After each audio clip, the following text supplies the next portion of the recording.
I've been playing sports since I was just a little kid. Throughout playing various sports such as soccer, football, basketball, and baseball, I was exposed to many different kids of many different races.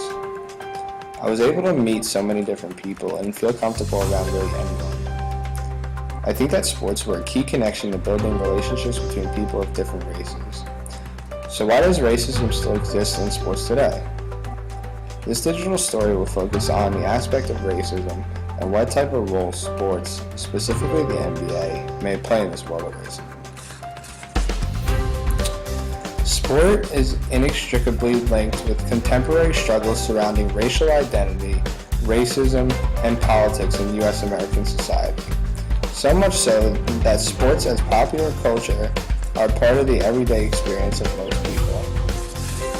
In their writing titled Control, Discipline, and Punish, Black Masculinity and Invisible Whiteness in the NBA, Rachel Griffin and Bernadette Calafell write about racism in sport, specifically the NBA.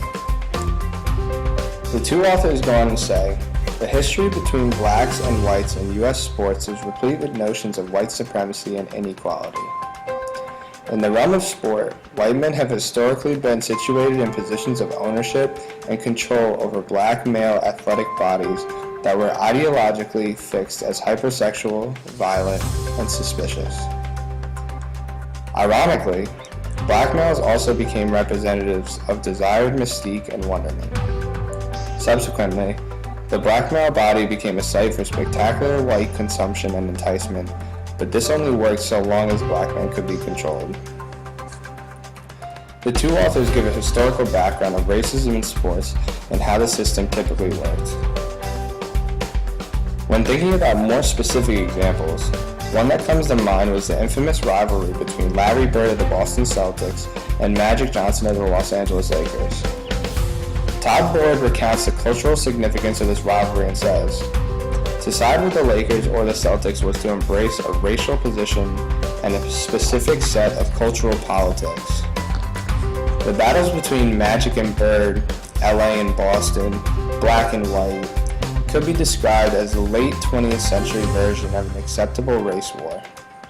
Thus, without critical and ongoing critiques of whiteness, people of all ethnic backgrounds will continue to ingest messages of indifference, dismissal, and disregard, which will subsequently interrupt the movement for racial equality. A more recent example of racism in the NBA would be the Donald Sterling recording that was released within the past year.